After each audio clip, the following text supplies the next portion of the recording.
Seguimos con más Criaturas Salvajes hasta las 12:30 del mediodía, acá en un día soleado en la ciudad de Mar del Plata.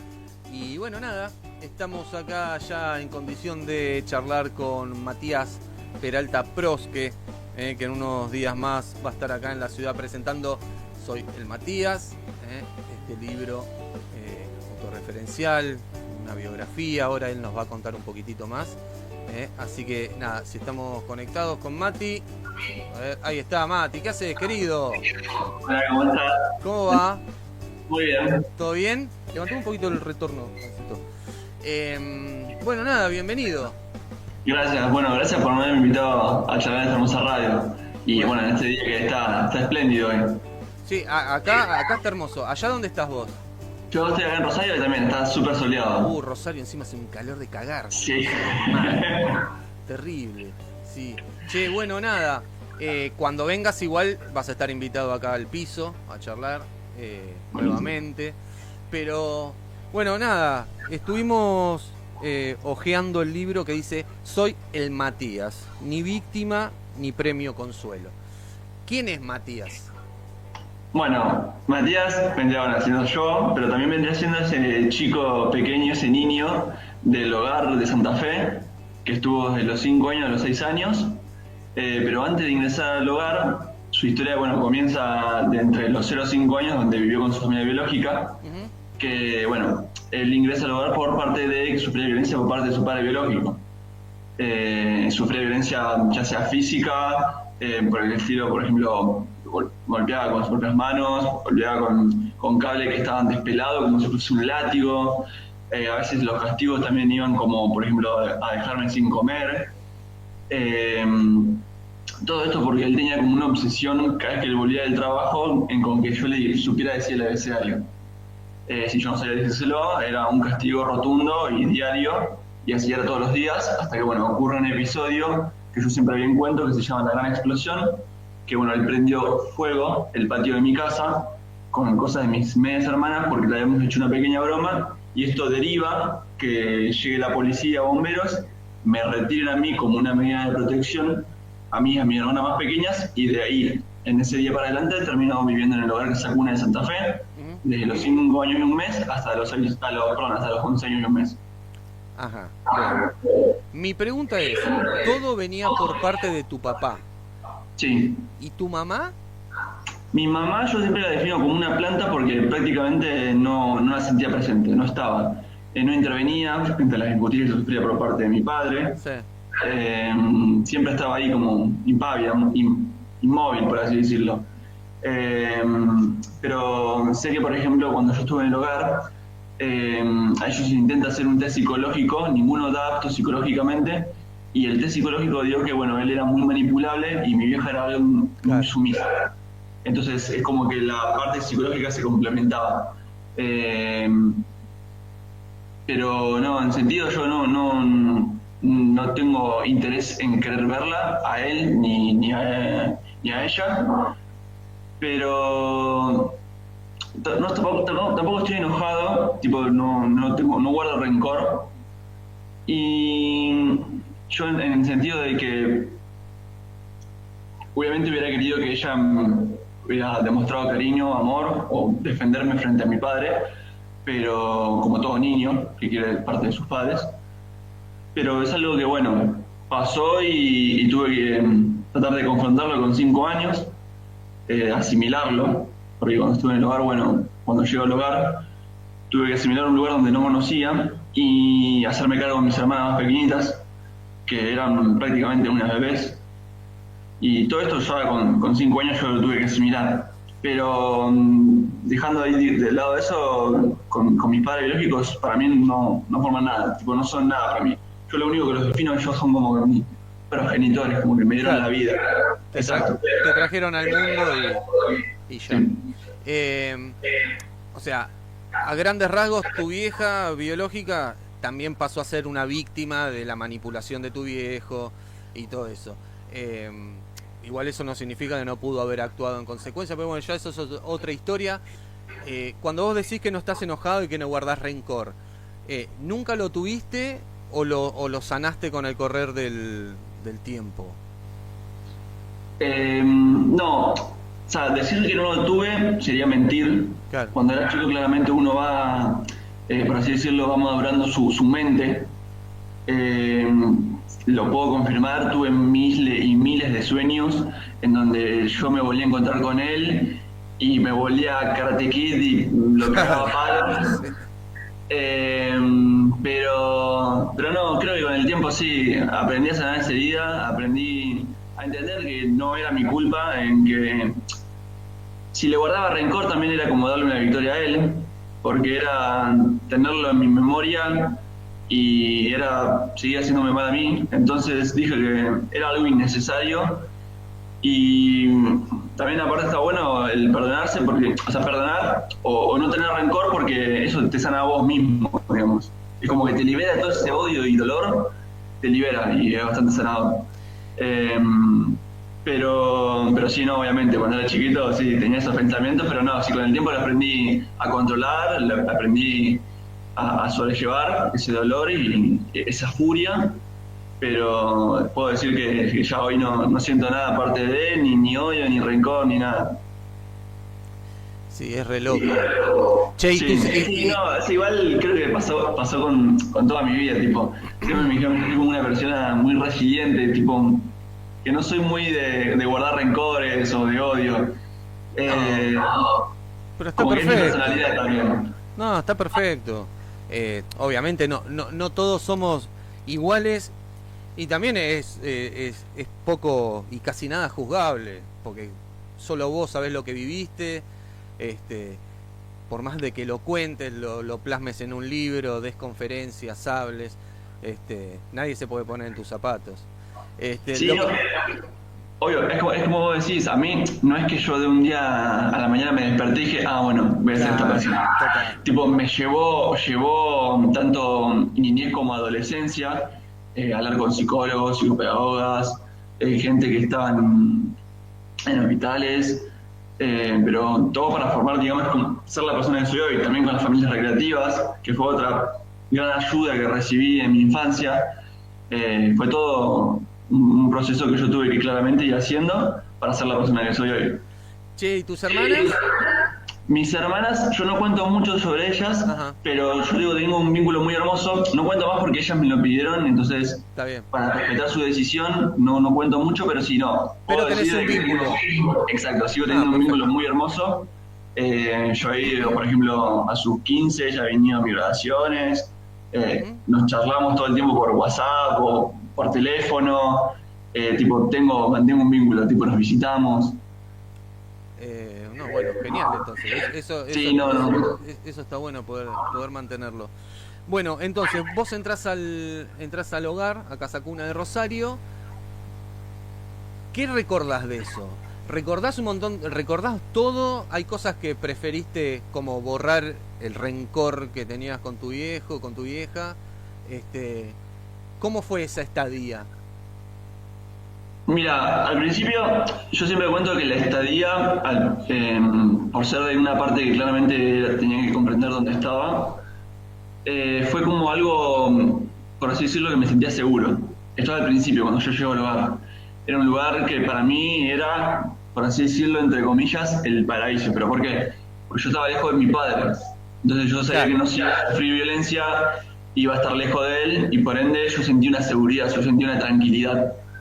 Pero esta tranquilidad con los días, meses, años se fue tornando a una incertidumbre, es decir, bueno, pasan los años y no me adoptan, ¿qué pasa conmigo? Pasan los años y yo sigo acá.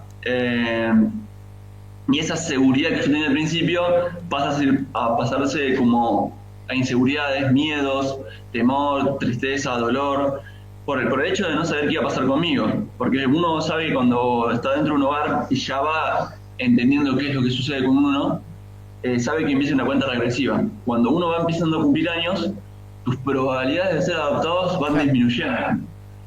Porque por así decirlo, la mayoría de los propensos adoptantes son de 0 a 5 años adoptando. Y ya tener más de 5 años es como que te empieza una cuenta regresiva. Por ejemplo, a los 12 años a mí me hubieran derivado a un hogar para niños más grandes, que es desde los 12 a los 18 años, y es mucha la diferencia de edad. Y bueno, me faltaba clases prácticamente un año. En esos 6 años yo recuerdo mucho, me puedo dictar de que tengo una buena memoria. Recuerdo bastante, recuerdo que tuve muchas crisis, peleas en el hogar tal vez por defender a mis hermanas, el tener que aprender por así decirlo, a madurar, ser la figura paterna de mis hermanas, a que todo lo que era con la escuela mayormente era tratar de aprenderlo yo solo. Teníamos tías que nos enseñaban o nos ayudaban en las tareas, pero mayormente era como un desafío que vos tenías que ponerte a vos mismo y tratar de sobrellevarlo y decir, bueno, como que no todo el tiempo ibas a tener ayuda. Por ejemplo, yo sentía que muchas veces no es por culpa de las tías, sino porque capaz muchas de las tías que estaban en el hogar no tenían tal vez la formación tal vez académica o pegadora para poder tratar con tantos niños. Yo estaba con alrededor de 32 niños en el hogar en ese entonces. Entonces éramos una banda y eran 2 tías por turno. Entonces siempre era un caos. Y bueno, era que ibas a poder tener el cariño de una tía, tipo que te iba a estar abrazando a vos, porque tenías que estar pendiente de 32 chicos, de que todos no se peleen, estuvieran bien, de que si uno entrara en crisis, tal vez poder contenerlo lo máximo posible. Pero hay momentos que claramente son duros, tristes. Hay otros momentos que son felices, que son los que siempre menciono, que los tuve con la familia recreativa. Que son familias, digamos, que bueno, ahora cambió, pero en ese entonces eran familias que, por ejemplo, a mí me sacaban a pasear los fines de semana, me sacaban también en verano, en invierno, en las festividades, y yo salí, por ejemplo, con un total de 6 familias recreativas.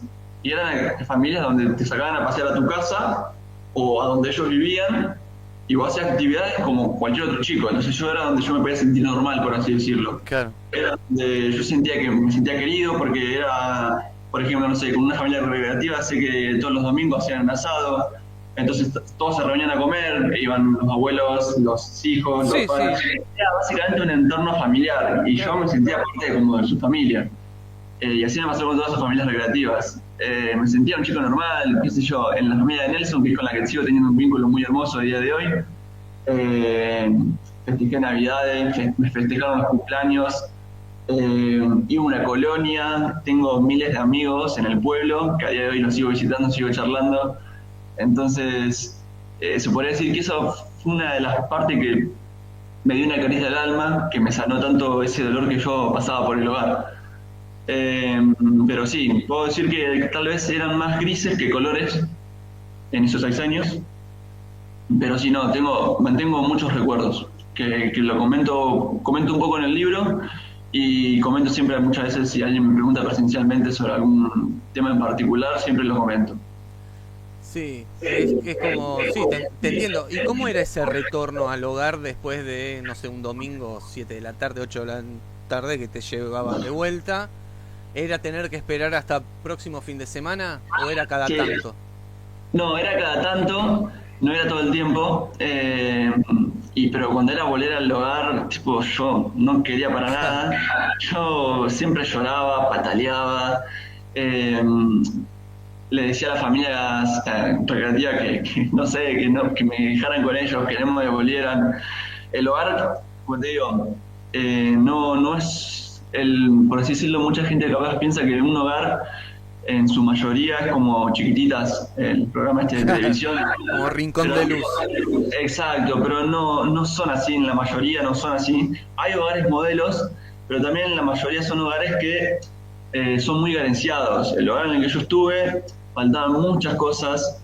Era un hogar donde tal vez éramos muchos chicos, pocas heladoras.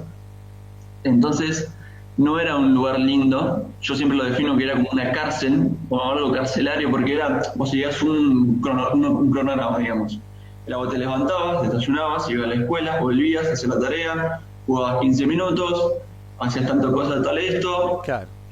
Y así era todos los días. Entonces era algo como rutinario, que yo lo defino carcelero, limbo, porque purgatorio, como quiera, vos tratabas de ser la mejor persona que vos podías, por así decirlo, redimirte de lo que era tu pasado y estar con un cronograma que para mí no es como lo que debería vivir ningún chico. Y aparte que claramente no teníamos el amparo o el cariño de lo que es un padre o una madre, sino que nosotros nos íbamos creando, en mayoría entraban grupos de hermanos, y entonces muchas veces uno se cría o se va criando con este grupito de hermanos. Claro. Vos decías que tenías, me contaron, y también lo ojeé en el libro, que tuviste que compartir cepillo de dientes. Sí, sí, sí, el hogar al ser cadenciado, como te mencioné antes, compartí muchas cosas, compartí ropa, cepillo de dientes. El cepillo de dientes, por ejemplo, yo supe que lo tenía que compartir apenas llegué, yo había llegado de noche al hogar, y cuando nos dicen que nos vamos a dormir, una de las celadoras me dice que teníamos que cepillarnos los dientes. Cuando nos vamos a cepillar los dientes, era ponerse en fila india, porque el baño es chiquito, entonces vos tenías que esperar a que vayan pasando por turno. Y cuando era tu turno era compartir el cepillo con uno de los chicos. Vos salía el chico del baño y te entregaba el cepillo, porque era compartido.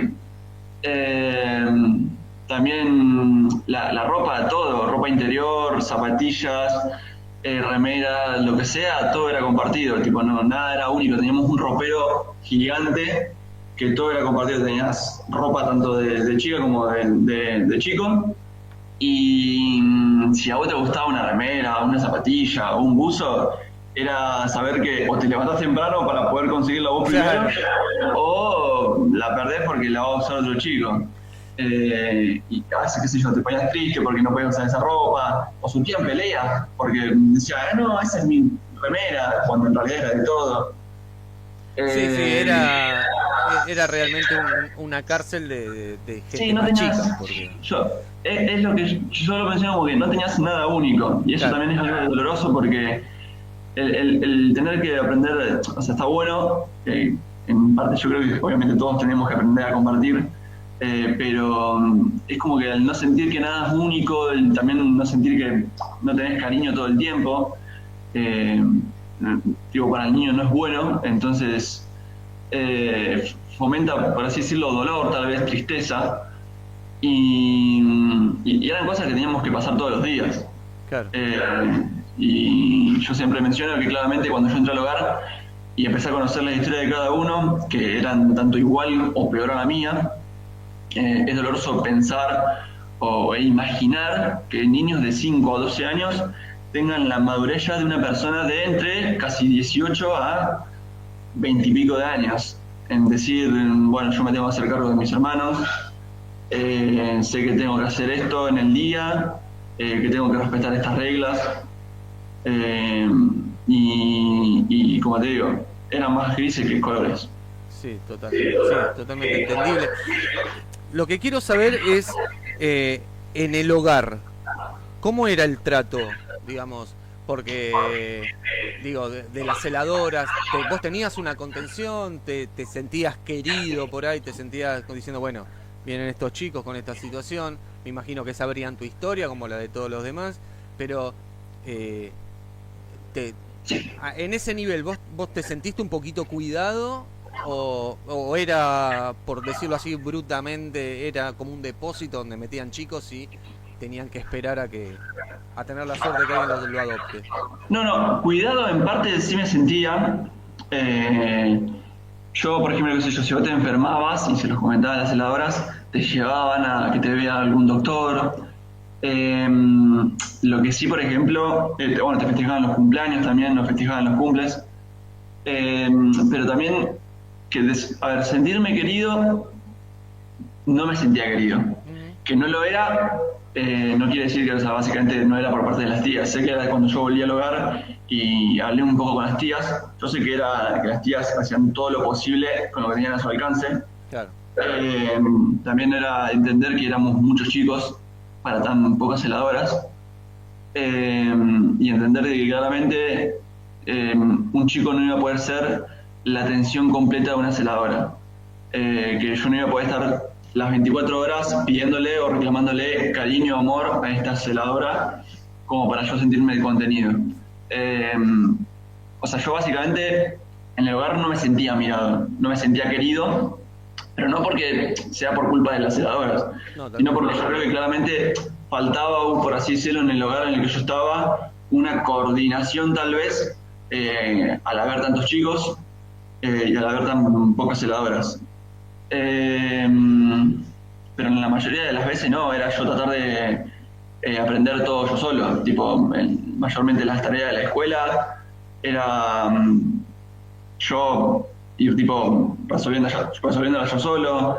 Cuando tenía alguna pesadilla o algún sueño, no podía ir las tías, por ejemplo, sé que se quedan en el comedor para que si pasaba alguna otra situación podían resolverla, pero no, tipo, se quedaban hasta tal hora en la habitación, cuando supuestamente todos se quedaban dormidos, se iban al comedor, pero si vos después, por ejemplo, a la noche, no sé, tenías una pesadilla, no, tipo, nadie venía tipo, a abrazarte o a Claro. decirte que iba a estar todo bien, sino que era o tratar de dormirte de vuelta con miedo, llorando, o yo, por ejemplo, lo que hacía mucho, a mí cuando era muy chico me daba mucho miedo la oscuridad, eh, o si tenía alguna pesadilla tenía que salir corriendo al armario donde estaba toda la ropa, que tenía una luz, y prenderla y volver corriendo a mi cama y tratar de dormirme, y así era mayormente casi todos los días. Claro, Eh, entonces era que uno va aprendiendo tipo a vivir, por así decirlo, entre comillas, solo. total. Pero es muy poco lo querido a veces que te sentís dentro del hogar. Ujú. Che, Mati, bueno, nada, y va pasando el tiempo, vos no tenés novedades, noticias de que haya familias que te adopten, pero un día aparece Erika. ¿Cómo es eso? ¿Cómo es el primer encuentro? ¿Cómo vos te enterás? ¿Cómo te comunica? Mirá, va a haber una persona, o una pareja. eh, ¿Cómo cómo llega esa noticia? Bueno, el encuentro con mi mamá, creo que por ejemplo a día de hoy es muy complicado que se dé, porque cambiaron todo lo que son el sistema, las leyes, Sí. eh, cambiaron mucho. Pero bueno, yo a ella la conozco porque cuando yo era chico, claramente, como siempre mencioné y creo que soy, era un chico, por así decirlo, bastante ansioso, quería hacer todo el tiempo muchas cosas, Ujú. no me gustaba estar encerrado dentro del hogar, quería hacer siempre actividades. Y me acuerdo que cuando estábamos en la primaria, mis compañeros de la primaria decían que después del cursado no se volvían a su casa, tipo se quedaban haciendo un cursillo de inglés. Yo ese entonces no sabía ni lo que era inglés. Le pregunto qué era, me dicen que es un idioma, y cuando me comentan todo esto yo digo, qué copado. Entonces yo después de cursar no me vuelvo directamente al hogar. Entonces digo, bueno, le voy a comentar esto a la directora, se lo comento, y me dicen que, bueno, mira, que ellos no me lo podían pagar, el hogar no tenía los fondos como para que me pueda pagar el cursillo. Entonces ella me dice, bueno, lo que podemos hacer es conseguirte una persona que te pague el Claro. cursillo, que te apadrine, y ahí apareció mi mamá. Le ofrecen a mi mamá para que me pague el cursillo, me los paga unos días, unos meses, y ella ya había llevado unas donaciones, ya tenía una especie de vínculo con una nenita que estaba dentro del hogar, que le Ah, compraba ropa, le compraba cosas para ella. Eh, y cuando ella va a llevar otra donación al hogar, me dice que le dice a la directora que quería conocer a su becado, por así decirlo, a quien claro. estaba. Entonces me llaman a mí, me presentan, yo cuando la veo me dicen, ella es Erika, quien te está pagando el curso de inglés. Le digo, hola, le digo gracias, le digo un beso en el cachete y me voy, corriendo, todo tímido. Ahí empezó, ahí fue el primer encuentro. Yo en ese entonces, por así decirlo, es como que a mí no me generó nada, pero ella dice que quedó totalmente impactada, en el sentido de que, no sé, a ella le surgió algo, como que dice que desde ese momento se enamoró de mí, pero sé que después de ahí empezamos a tener un vínculo con ella y empezamos a salir. Yo salía ahí en Santa Fe con ella, después empecé a venir a Rosario. Y fue todo un proceso hasta que, bueno, me empecé a quedar en Rosario y ya me quedé a vivir acá en Rosario y ahí empezó todo lo que es el proceso de adopción. Lo que pasa que sí, se enamoró de vos, porque aparte tenías una cara Sí, terrible. sí, no, era un pícaro bárbaro. Sí, tenías una Eh, cara terrible, eras como... Está sí, muy sí, bien no, lo que no, decís. pero por así decirlo, ese fue nuestro primer encuentro, así la conocí a ella, Mm, por todo el ímpetu, por así decirlo, de yo siempre querer hacer cosas, de yo poder buscar, salir del hogar y hacer actividades todo el tiempo porque no me gustaba estar encerrado. claro, ¿Qué pasa? Yo siempre menciono esto porque mi actitud es tal vez muy diferente a la que capaz muchos niños dentro del hogar tienen. Es muy común que un niño, por ejemplo, dentro del hogar, por no tener una figura paterna o materna, su desarrollo sea más dificultoso, por así decirlo, claro, sea más difícil. Entonces, le cuesta generar, por así decirlo, una personalidad. Y por ende, le cuesta comunicarse frente a otras personas o hacer cosas, actividades o lo que sea, o no le gusta. Por ejemplo, era muy común si venía una familia recreativa a sacarte a pasear y sacaban a pasear a un chico, este chico no quería. ¿Por qué? Porque le daba miedo irse con esta familia, porque claro. le daba miedo lo que le llegase a pasar, cuando era un lugar seguro. Yo siempre que se presentaba una actividad, tipo, estaba ahí levantando la mano, tipo, no quería saber nada, estaba en el Claro. lugar. Siempre estabas predispuesto a... Sí, predispuesto a salir del hogar, tipo, era, si yo no voy al hogar, para mí era, tipo, por así decirlo, la gloria entre comillas. Total. ¿Y Eh, cómo sigue la historia con Erika? y la historia con mi mamá, bueno, sigue así, haciendo el vínculo, eh, todo lo que era ahí en Santa Fe, cuando ya después me moví a Rosario, y llega un punto donde yo siempre le comentaba a Sisi, en los inicios, le decía a Sisi de que si nos podía conseguir una familia, tanto para mí como para mis hermanas, tipo una familia que estuviéramos los tres Los juntos. tres juntos. Cuando yo iba cumpliendo años, esto claramente ya deja de ser como una opción. Sisi me lo comenta. Sisi, por ejemplo, es una de las personas que me ayudó un montón, era mi psicóloga dentro del hogar, y fue la que también ayudó de ser de que yo esté hoy acá. Tipo, de no ser por ella, yo no estaría acá hoy en día. Ujú. Porque ella se la jugó, hizo un movimiento que, bueno, yo comento en el libro que claramente era algo que no era legalmente, pero por ese movimiento que ella se arriesgó y se jugó su carrera, yo estoy acá prácticamente, eh, porque a día de hoy seguramente estaría en un hogar o no sé dónde estaría. Y ella siempre me comentaba de que cuando yo iba creciendo, mis posibilidades disminuían y de que era muy complicado que un grupo de tres hermanos los adoptaran juntos. Ujú. Entonces, cuando empiezo a tener el vínculo con mi mamá, con Erika, sí me comenta de que estaba la posibilidad de que Erika me podía adoptar. Llega a un punto en donde yo estaba en el comedor y los chicos, no sé cómo se enteraron, eh, pero sé que eran súper chismosos, la agarran y me dicen, Mati, Erika te quiere adoptar, Erika te quiere adoptar. Y yo los agarro, los miro, le digo, nada, no te creo, como diciéndole, deja de decir mentira, qué sé yo. Bueno, me terminan de contar este chisme, este rumor. Yo agarro corriendo, voy con Sisi y le pregunto, y le digo, che, Sisi, ¿es verdad que Erika me quiere adoptar, quiere que yo sea su hijo? Agarra así, cuando me confirma, o sea, lo primero que me dice sí.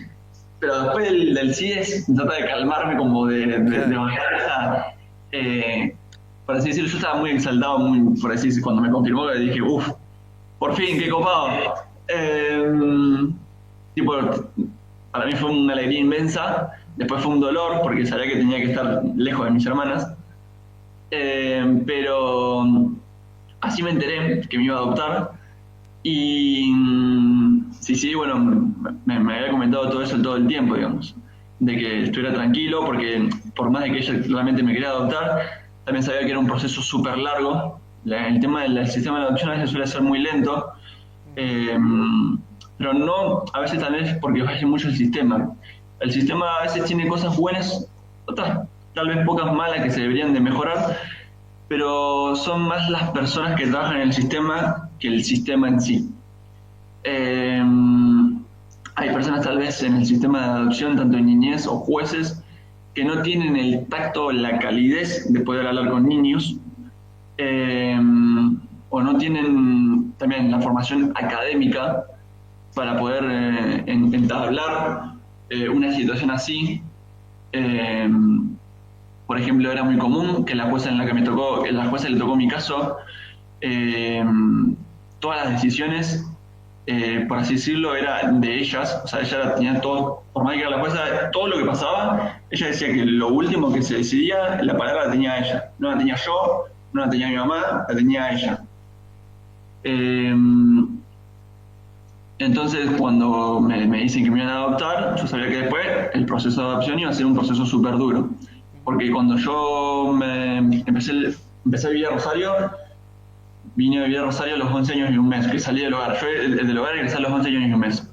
A mi mamá tuve el vínculo de entre los 9 y 10 años. Y la adopción plena recién me la dieron a los 14 años. Claro.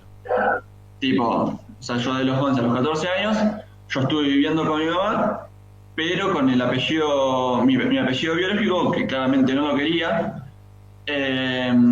y tratando todo el tiempo de iba a declarar frente a jueces, frente a niñez, venían a hacer auditoría a la casa, tipo para ver que esté todo bien, eso está perfecto, bien, eso no lo contradigo, lo que contradigo tal vez es los tiempos que se toman para, por así decirlo, hacer la adopción o el tacto que tienen con los niños. Claro. Conmigo, por ejemplo, la jueza que me tocó a mí, por así decirlo, perdón por, no sé si se puede decir, muy HDP, muy HDP, muy hija de puta.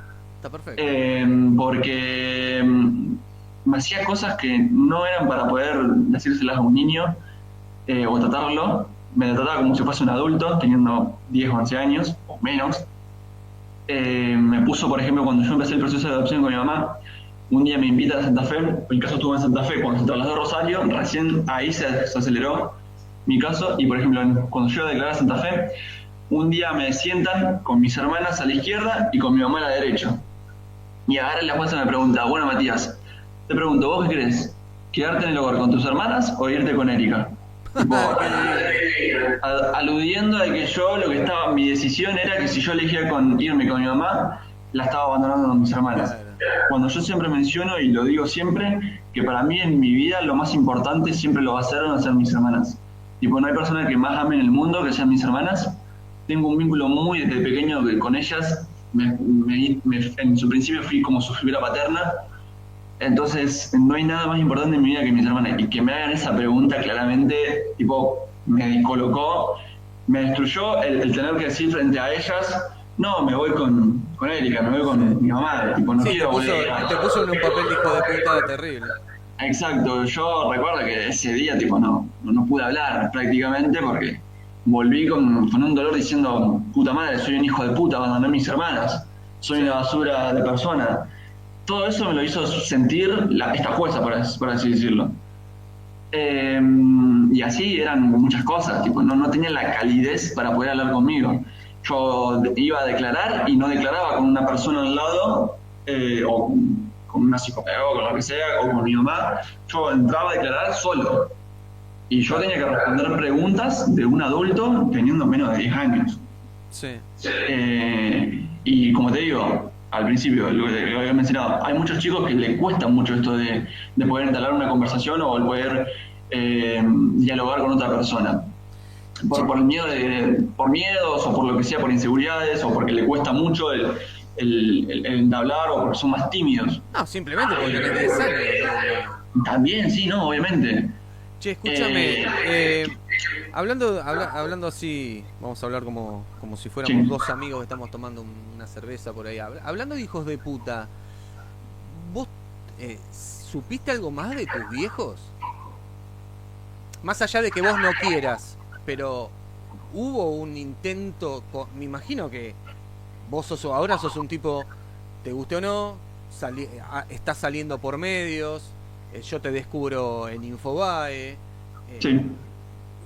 a no ser que vivan en Alaska, No. tienen que saber claramente de tu No. existencia, de lo que estás haciendo, de lo que estás contando.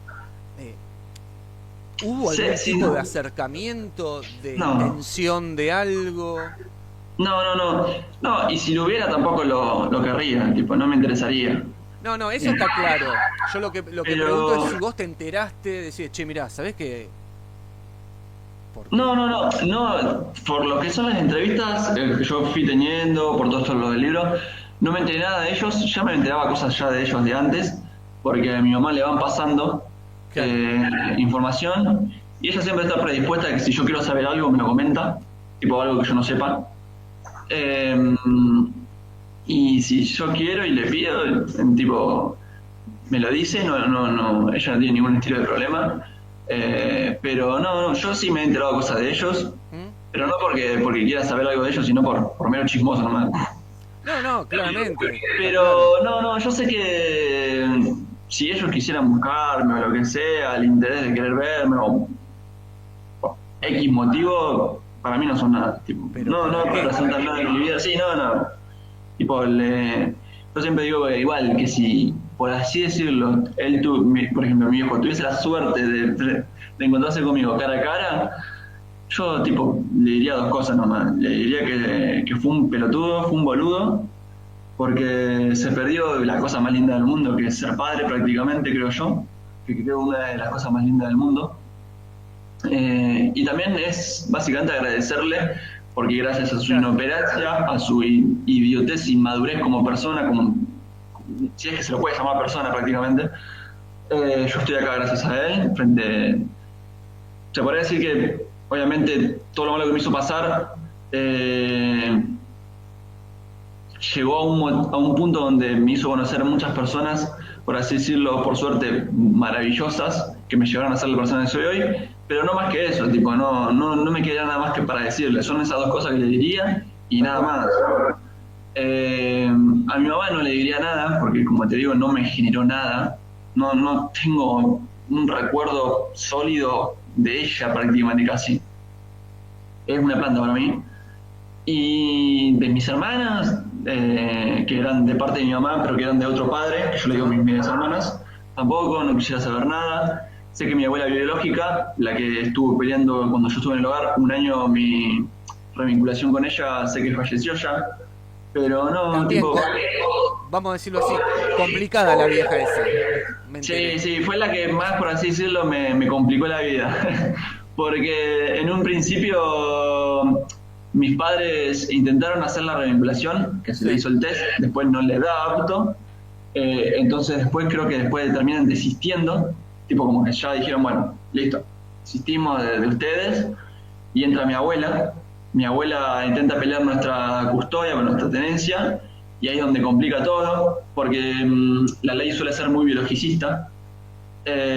Entonces, por ejemplo, por más de que yo dijera frente a jueces quién eran mis agresores, de que mi familia biológica, toda mi familia biológica, no era apta psicológicamente para tenernos a mí y a mis hermanas, por más que todo estuviera esto, tipo, por así decirlo, me sale raro ahora, como escrito, como anotado, de que esto estaba pasando, que era real, que no Sí, era sí, algo sí. que nosotros nos inventábamos. Como que esté asentado. Exacto, eso quería decir, como que está sentado. eh, Era algo como para que yo no pudiera volver con ella, pero no. Tipo, yo estuve un año eh, donde intentaron hacer una regulación con mi abuela, donde, bueno, yo sufrí hechos de violencia de vuelta, donde sufrí hechos de, por ejemplo, con mi tío gordo, que era alguien que vivía con mi abuela, salía a pedir monedas a la puerta de un supermercado, o lo acompañaba, ese que él vendía a diario, Sí. hacía tácticas de chantero, porque me acuerdo que al lado de mi abuela vivía una señora grande, que él iba y le vendía el diario, por ejemplo, el diario salía, no sé, ponele, X, me estoy inventando, ponele, salía un peso en ese entonces, o centavos, y él se lo vendía, no sé, a 2, 3 pesos, tipo, era ¿Cómo un son los chanto. rosarinos, ¿Cómo son? No, es Santa Fe. Santa Fe. Toda mi familia son de Santa Fe. Tipo, Che, no, yo sé varias cosas porque estuve investigando, porque me interesa mucho tu historia, porque me interesa mucho conocerte, porque tenemos un vínculo muy lindo con Giselle del Hogar Mahatma. sí. Así que nada, estuve reunido con ella, con mi mujer, estuvimos hablando de vos y bueno, fue ella quien nos dio un ejemplar acá del libro Sí, que y, tenga justamente. y mira, ahí está, qué grande. Bueno, después me lo va a tener que firmar porque nos vamos a Sí, ver no. Sí, sí. claramente. Va a haber un par de eventos acá en Mar del Plata muy lindos, muy interesantes. Lo que te quiero preguntar, Eh, ¿Cuál fue la primera vez que le dijiste mamá a Erika? Qué pregunta. Porque fue Sí, ya me Erika. acuerdo, sí, ya me acuerdo. Fue cuando yo empiezo todo el tema del vínculo con ella, que empezamos a salir y todo lo demás, cuando sí me confirma de que mi mamá me quiere adoptar, de ahí en adelante yo antes le decía Erika, le decía tía, Claro, eh, no le decía mamá. Cuando ella me confirma de que mi mamá me quiere adoptar, ahí le empiezo a decir mamá. Tipo, de ahí en adelante, tipo, para mí era mi mamá. claro. Eh, pero no, para mí ya era mi mamá cuando empezamos el vínculo, pero era como que no, para así decirlo, capaz no me animaba a decirlo por el miedo de que si no pasaba nada más después del vínculo, tipo que si no prosperaba o algo, iba a ser como, por así decirlo, yo a nadie nunca le dije madre o padre hasta tener la certeza de que Claro. claramente iba a ser adoptado. Con la familia de Nelson, que a día de hoy lo considero mi segunda familia, por ejemplo, en el libro comento una persona que para mí fue muy importante, que fue Mario, que fue como, por así decirlo, mi primera figura paterna, que yo lo considero que fue mi primer padre. Eh, Perdón, que se me traba se me hace un nudo en la garganta cuando hablo de él porque me Tranquilo. genera... Si querés llorar, llorar, como Eh, dice Moria. Acá estamos charlando. No nos ve nadie igual. Este programa no lo ve nadie. Tranquilo. pero, pero no, o sea, en sentido de que yo le empecé a decir a mi mamá claramente cuando sí me confirma de que me quería adoptar y yo de ahí en adelante ya le dije mamá y siempre le dije mamá. Ahora le digo diferente, ahora le digo, cada tanto le digo vieja, tipo como le digo de otro modo. Che, pará, pendejo, que tiene miedo a tu mamá. Así que te calmas. No, es como un viejita, es como un viejita con cariño. Sí. Nació en el 78, porque yo estuve leyendo, yo investigué todo. Sí. Yo también soy 78. Igual es unos meses Oh, más grande nacieron que en yo. el mundial, puto. Ella- Ganaron con el mundial. Bueno, sos un campeón del mundo. Ahí tenés. Qué mejor. Así que respetá los rangos, como dice Paul. Che, escúchame. Bueno, nada, ya pasó casi una hora. Yo le dije a tu mamá, le dije que no iba a haber tiempo límite para charlar, que íbamos a charlar todo lo que querramos. Pero también está interesante por ahí dejarlo ahí, porque cuando vengas quiero que estés acá en el estudio con nosotros tomando unos mates, charlando un rato, que te quedes todo el programa si querés. Vale. Pero sí, si vos te acordás, como yo estoy viejo, si vos te acordás, ¿cómo va a ser la movida en febrero? Bueno, ahora Va a haber del 3 jornadas. Sí, exacto. Va a haber 3 jornadas, que es del 13 al 15 de febrero. Sí. Todo lo estoy publicando ahí lo que es en la cuenta del Instagram del libro. Soy el Matías OK. En lo que van a ser las jornadas, los días, horarios, va a estar todo publicado ahí en esa página de Instagram. Y más cosas todavía. Tengo acá a mi asistente, mi mamá. Está por ahí, decirle que aparezca, que me dijo, no, si aparezco me tengo que maquillar, todo eso. Dale, Erika, aparecé, saludá. No quiero, no, está justo cocinando, así que Bueno, no puede hablar. Listo, Pero no, sí sé que pues las jornadas son 3 jornadas, sí, como he mencionado, ahora en febrero, del 13 al 15. sí. Desde esa Igual 15. nosotros también las vamos a estar publicando, así que estamos bien con el tiempo, le vamos a seguir dando manija a este evento.